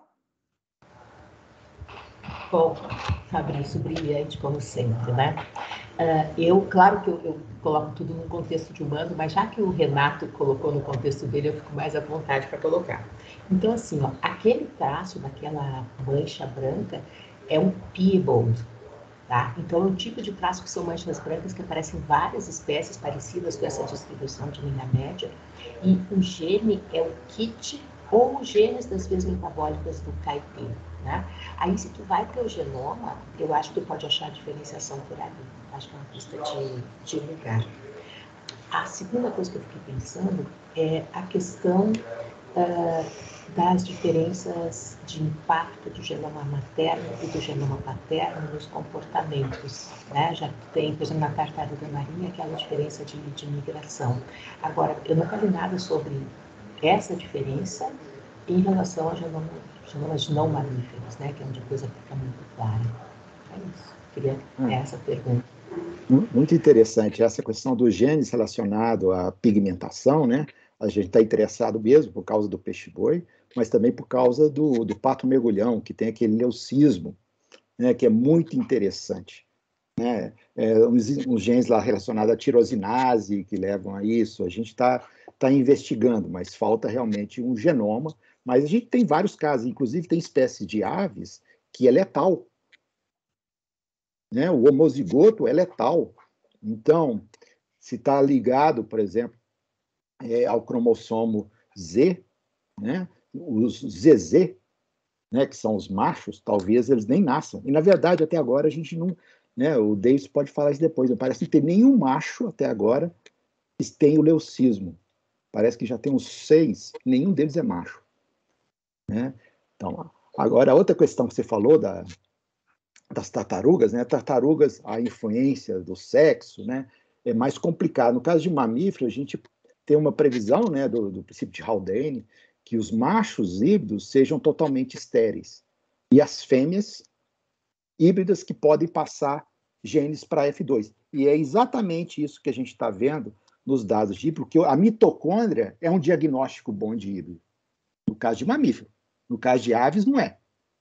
Né? Porque no caso de aves é o macho que passa para a descendência. Então a mitocôndria não é informativo no caso de hibridização, que é muito interessante. Mas tartaruga, a gente já está tentando há 10 anos, estou falando com a Camila, de algum modo de fazer sexagem nas tartarugas. Porque a sexagem, o sexo, a determinação é pelo calor, né?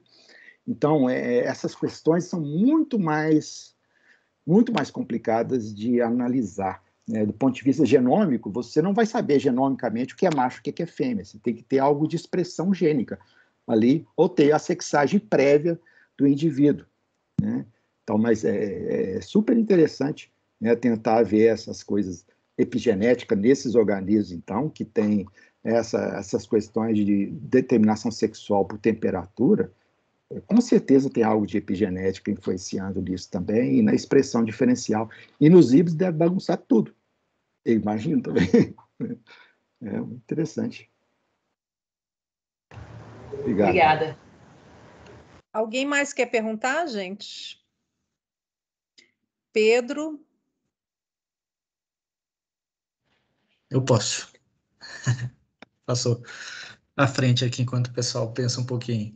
Professor Fabrício, muito obrigado. Palestra espetacular. Minha formação ecológica, né? Então, quando eu vejo resultados genéticos, abre um leque de pensamento, assim, né? E acho que esse era um comentário que eu iria fazer exatamente por causa da minha base ecológica. A gente vê nos estudos ecológicos, a gente pincela algo assim de previsões nas populações ou nas comunidades em termos de padrões, pegando o exemplo de onde eu estou trabalhando agora ali, que o senhor tem estudos também, na Serra do Cipó, nas montanhas, né, os topos de montanhas, os padrões que a gente espera para as comunidades, mas a gente não sabe em termos genéticos, né, pegando assim os estudos ecológicos, então abre um leque de pensamento para a gente ir realmente além em termos das características genéticas que a gente vai estar perdendo ou nessas mudanças, né, que pode estar acontecendo.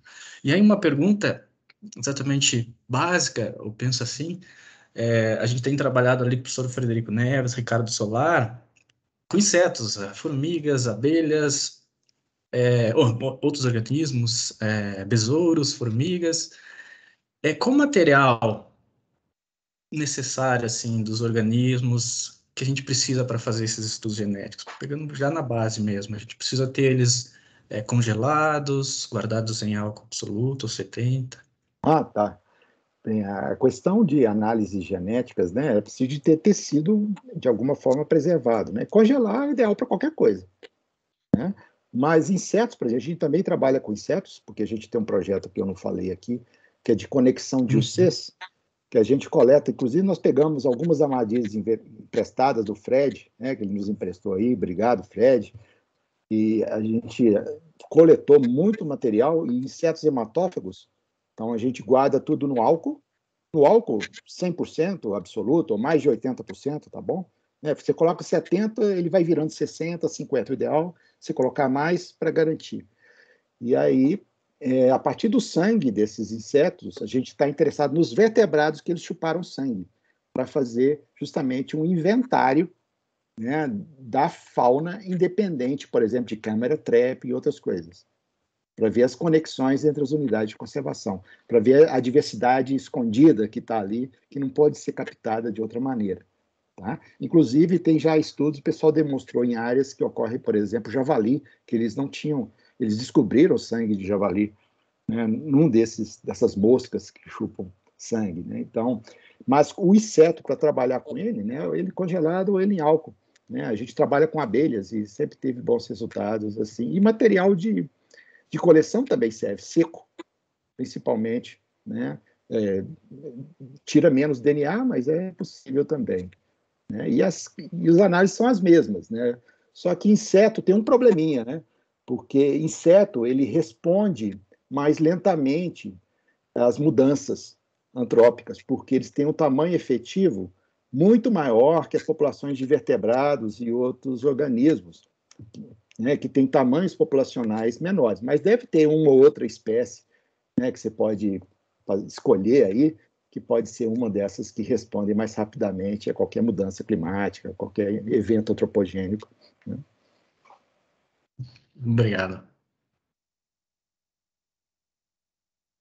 Bom, eu vou fazendo as minhas várias perguntas, enquanto, pessoal, a gente tem tempo. Fabrício, eu sei que você não mostrou nem um décimo, né, da sua trajetória.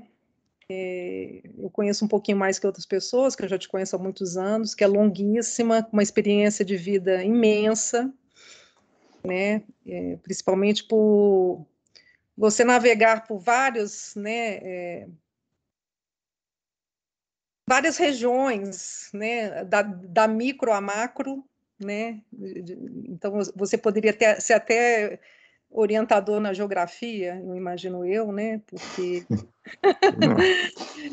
biogeografia econômica, né, enfim, eu vou te fazer uma pergunta técnica, igual eu te avisei, e algumas perguntas de cunho mais pessoal, e vou fazer todas ao mesmo tempo, tá? Depois, se quiser, eu repito. A primeira é o seguinte: sobre o pato mergulhão, eu imagino que ele, quando você reproduz no cativeiro, ele talvez tenha uma dificuldade ainda de acessar as águas turvas, porque ele já tinha antes, né? Porque ele não enxerga, né, o que tem nas águas. Eu imagino que a limitação dele seja essa, né? Vocês acham que tem algum gene, conjunto de genes que poderiam, que são responsáveis por isso, que poderiam talvez favorecer a readaptação deles à natureza, os de cativeiro que eu estou falando? Posso responder já?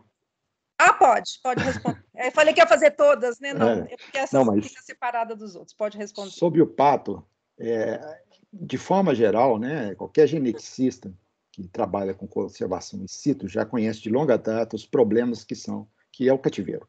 O cativeiro, você está colocando um bicho num ambiente que é diferente da natureza, então você está selecionando com características ambientais totalmente que tem nada a ver com a natureza. Então, essa foi sempre uma grande preocupação nossa, mas o zooparque Eles fizeram, inclusive, água corrente lá, uma cachoeirinha, então coloca os peixes para eles caçarem, né? Então tenta simular o máximo. Agora, a gente está querendo fazer rapidamente a reintrodução para a natureza, justamente para evitar o que a gente chama de domesticação não dirigida, né? Porque, na verdade, o que acontece em zoológico é isso, os bichos que se multiplicam mais em cativeiro, em zoológico, são aqueles que toleram mais humano, que não têm aquelas restrições da natureza, né? Então, no cativeiro é outra coisa.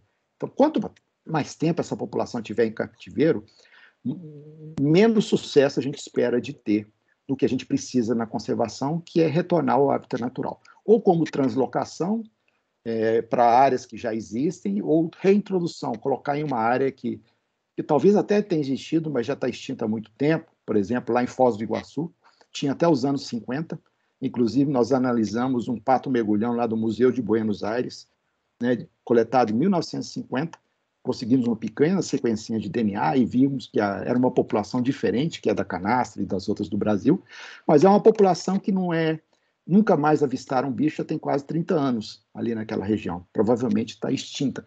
Seria interessante fazer uma reintrodução lá, né? A questão dos genes tem a ver com isso, com as características relacionadas à adaptação dele, porque esse bicho, por essa peculiaridade de não tolerar presença humana, o lugar que eles estão lá no zoológico não é visitado, tá?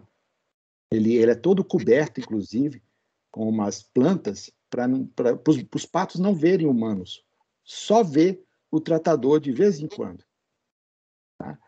Então, é uma situação que eles tentam contornar de alguma maneira, justamente para não favorecer ao intercruzamento aqueles mais adaptados ao cativeiro, que é algo indesejável. Né? Então, esses genes, infelizmente, a gente está naquela situação que a gente não conhece nada de genótipo-fenótipo. Né? Mal a gente conhece a relação genótipo-fenótipo humano, que é talvez um dos que a gente mais conhece, né? De pato, então, que nem existe nenhum genoma rascunho ainda dessa espécie, que a gente está tentando fazer. A gente tem alguns dados genômicos, mas a gente não tem nada montado, né? A gente está gerando mais, e a gente espera contribuir com isso, né? Para elucidar um pouco mais e descobrir, inclusive, esses genes aí relacionados a melanismo, pigmentação, alguns deles que a própria Maria Caquel falou, né? Entender isso, o papel na natureza, né? Se isso é deletério, não é, né? Tem várias perguntas, tem muito mais perguntas realmente do que respostas, né? Bom, então, considerando assim toda a sua experiência de vida como profissional e tendo em consideração a palestra que hoje você apresentou, se você primeira pergunta, são 3. Se você tivesse 1 minuto para falar com o ministro do Meio Ambiente, quais ações, né, você poderia contribuir em dirigir, em conduzir, né, para a melhoria das nossas condições climáticas e de meio ambiente, o que seria? Tá? Seria deixar... Deixa eu fazer as 3. As 3. A segunda é o que você, Fabrício, faz hoje, pessoalmente, para contribuir com uma melhoria do meio ambiente, em qualquer nível, inclusive na sua casa. E a terceira coisa, a gente sabe que você teve uma convivência com indígenas, né? Você teve um tempo em tribos indígenas, e eu gostaria de saber qual o Fabrício que entrou e o que você aprendeu com essa convivência e como é que você saiu disso. São as 3 coisas que eu pergunto. Bem, eu diria para ele, né, da mesma forma que fazem no Ministério da Economia, que deixa a economia com os economistas, que deixa o Ministério do Ambiente com as pessoas que entendem de meio ambiente, principalmente biólogos, né, de várias formações diferentes. Então, é uma questão técnico-científica. Acho que não cabe o governo ficar escolhendo, né, ações que lhe convêm, simplesmente porque existe alguém que falou isso. É a mesma coisa da pandemia, né? Não ficar assumindo posições anticientíficas, isso não faz parte de um ministério que tem que ter ações baseadas em evidência, né? Isso vale para meio ambiente, vale para saúde, ciência e tecnologia, agricultura, né? Que a agricultura também tem tudo a ver com o meio ambiente, e o que estão fazendo no Brasil, né? Tá muito complicado. Já foi muito complicado com o novo Código Florestal, né, de 2012 ou 2013, que facilitou muito o desmatamento, né, que é totalmente contra argumentações científicas, mas agora está pior ainda a forma como estão administrando, né, as concessões de terras, e realmente era o que eu teria a falar para o ministro, que siga as evidências, forme um painel competente de pesquisadores, como tem os Estados Unidos. Os Estados Unidos, o Senado, eles têm uma comissão de cientistas, e os cientistas fazem os relatórios, né, que têm que ser averiguados. No caso da saúde, né, teve os seus problemas também por questões de governo, né, mas sempre existem as competências, as instituições, as universidades. No caso do Brasil, tem a Fiocruz, né, extremamente competente nessa área, né. A gente tem que delegar as funções a quem tem competência. É uma questão meritocrática, né, nesse sentido, não de indivíduos, mas de instituições. Eu acho que isso que a gente precisa, né, eliminar o efeito das opiniões individuais e partir para as conclusões baseadas em evidências, que é a própria ciência. Bem, a segunda parte, você falou da conservação que eu faço no dia a dia. O que você faz para contribuir com tudo, coletivamente, né? Eu faço, mas às vezes a gente fica numa enrascada, né? Por exemplo, eu sou meio vegano, né? Por causa de questões de saúde. Aí eu compro muito fungo, mas a hora que vem tanto de cogumelo em isopor, eu fico assim, ai meu Deus, não é reciclável, o que eu faço com isso, né? Eu separo tudo, mas isopor em Belo Horizonte parece que já tem alguns lugares que reciclam, mas Belo Horizonte não. Então, tem essa questão doméstica, né, que todo mundo tem que ter a preocupação, obviamente, mas eu também sou proprietário de uma reserva desde 2006, estou aí já há quase 2 anos tentando transformá-la numa RPPN, muito complicado, é muito dinheiro que tem que colocar, tem que contratar muita gente para ajudar, né, mas pesquisa a gente já fez lá, já demonstrou, então, tentando convencer os vizinhos a ajudar também, que é uma situação muito complicada. Então, essa forma de tentar o diálogo, né, para tentar mostrar o benefício do meio ambiente, talvez com crédito de carbono, talvez com a questão da água. Aqui na minha região, por exemplo, teve racionamento agora nessa última seca, né, foi muito problemático, e identificar o problema com a questão das grandes plantações de soja que começaram na região, que tiraram todo o rio, toda a água do rio que abastecia a cidade, né, isso no oeste de Minas. Então, a gente está envolvido com uma ONG ambiental também, que nós criamos na região. Então, eu acho que cada um tem que começar a fazer, porque a gente tem que somar esforços e com base em evidência, e não paixão. Não é paixão que deve mover essas coisas. Não é porque eu acredito que é um ambiente. É porque a ciência está mostrando o que está acontecendo, e todas as previsões da ciência, não da paixão, não da crença, né, estão mostrando o perigo que a gente está correndo. Você fez mais alguma pergunta? Sim, da sua experiência com os indígenas. Ah, sim, dos indígenas. E qual o Fabrício que entrou e qual o Fabrício que saiu? Dos indígenas, foi objeto da minha tese de doutorado lá nos anos 90, né? Mas eu nunca, quer dizer, eu tinha ido uma vez a uma reunião indígena, quando eu estava logo depois do doutorado, mas eu nunca tinha coletado ou conversado com os indígenas assim para pesquisa, né? Em outras situações, sim, desde criança com indígenas, até em clube de jovens que eu participei, de igreja com indígenas.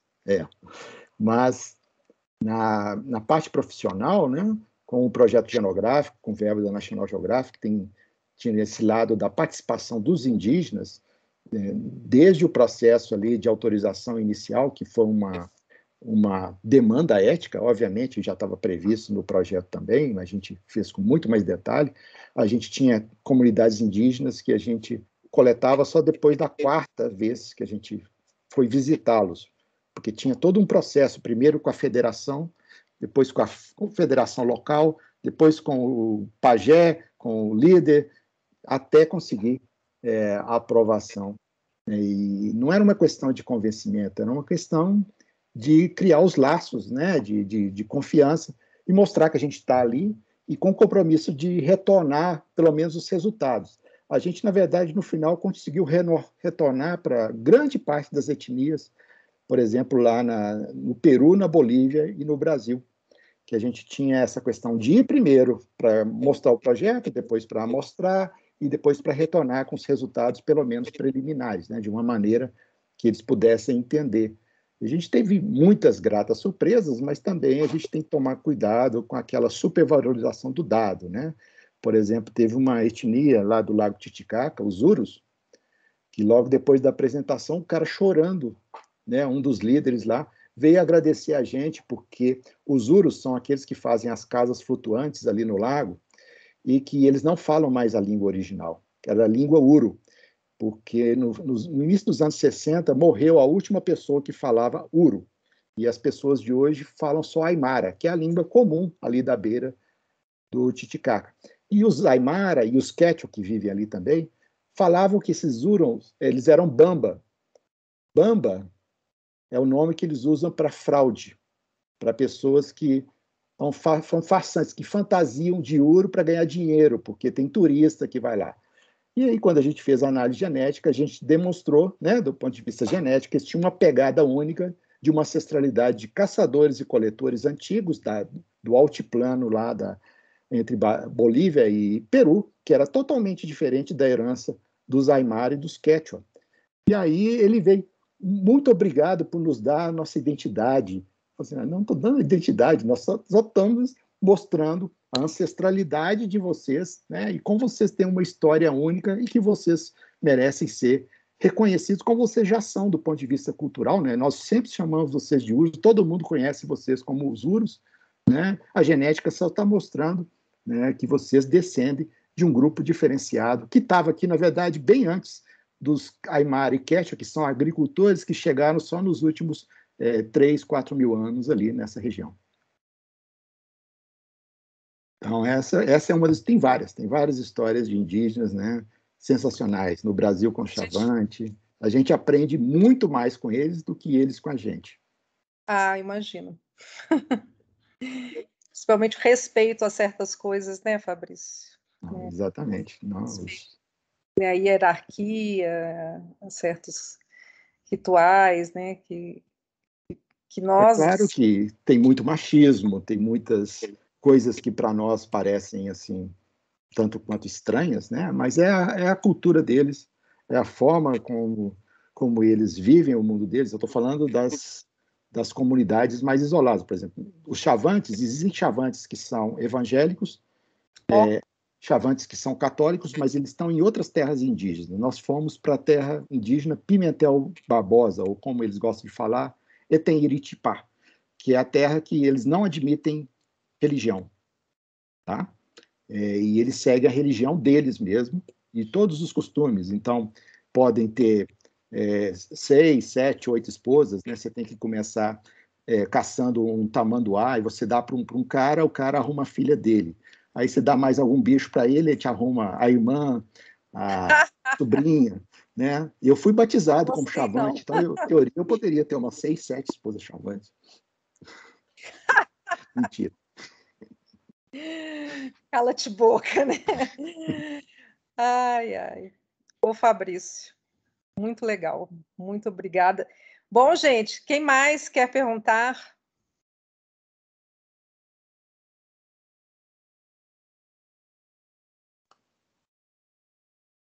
Não temos mais perguntas? Bom, então ano que vem você dá uma palestra sobre isso, sobre suas vivências, né? Eu acho que você deve ter muita coisa para contar, e uma hora você tem que fazer um livro, viu? Uma biografia dirigida para essas coisas. Tanta coisa para fazer. Tem tantos alunos para inventar. Depois se aposentar, você faz seu livro. Bom, gente, já que ninguém mais vai perguntar nada, nós vamos encerrar. Então, Fabrício, te agradeço demais. Eu sei que estava difícil esse horário para você. mas eu queria muito que você abrisse esse ciclo de palestra, então foi muito importante, né, por tudo, por toda a sua experiência, sua trajetória, profissionalismo, né, que eu acho que isso vai impactar no sentido de a gente abrir um pouco mais a cabeça para certas questões, né, e poder realmente motivar com o que a gente tem hoje, né, a gente precisa se motivar a seguir adiante com o que tem, apesar de tudo que existe, né? E eu acho que isso é importante eu falar aqui, né? Apesar de tudo ser contra, a gente tem que seguir adiante, né? E a gente tem que achar, você ainda tem sua trajetória, que você trabalhava com humanos só, de repente você foi para ecologia, foi para zoologia, ou seja, você foi achando o seu caminho, né? Então, cada um de nós tem que achar o nosso caminho, né? Que seja profissional e pessoal, apesar de tudo, né? Então, eu acho que tem que ficar esse recado aí, né? Para todo mundo. Então, eu agradeço a participação de todos, né, gente? Fabrício, muito obrigada, tá? Só falar uma coisinha? Fala, por favor. Não, eu só queria falar dessa questão, né, da importância da motivação. A motivação tem que vir de vários lados. É claro que a gente tem esses problemas políticos, de financiamento, etc., né? Mas a gente tem uma missão insólita, que a gente tem que se motivar com a dúvida e não com a certeza. É muito fácil você se motivar com a crença, né, com a fé, né? Eu entendo pessoas que... Agora, nós, como cientistas, né, nós temos que trabalhar com a incerteza o tempo inteiro, a gente tem que trabalhar com a crítica, né? E eu sou muito autocrítico, e eu critico também os outros do ponto de vista científico, mas tem que ter crítica sem paixão. A gente tem que aprender a levar essa crítica para o engrandecimento profissional. É dessa forma que a gente tenta entrar em várias áreas, né, e cometer o mínimo de erros possíveis, porque é muito chato quando a gente, talvez, com um viés de averiguação, né, um viés de uma confirmação de uma crença, a gente fala algo errado. Então, a gente tem que evitar isso, porque é o papel do científico seguir o método científico, né, e a gente tem que lembrar que essa motivação que a gente busca tem que lidar com essa incerteza, essa crítica, porque isso é parte do método científico, né? O ceticismo científico é importante. O que a gente não precisa tolerar é ceticismo crente, né? De que a Terra é plana e você teria que estar no mesmo palco de discussão científica, que alguns palcos estão aparecendo até para esse tipo de discussão hoje em dia, né? Que é um absurdo. Então, a gente tem que pensar nesse problema atual que a gente está vivenciando da ciência, e cada um de nós, né, um exército aí de pessoas que defendam a evidência e menos a opinião. Excelente, nossa, fechou com chave de ouro. Muito bom isso que você colocou. Bom, gente, obrigada, Fabrício, muito obrigada. Aguardo as próximas palestras. Ô, gente, então, obrigada, tudo de bom para vocês, bom fim de semana. A gente se vê daqui a 15 dias. Não parei a gravação, meu Deus, espera aí que eu tenho que parar antes de sair.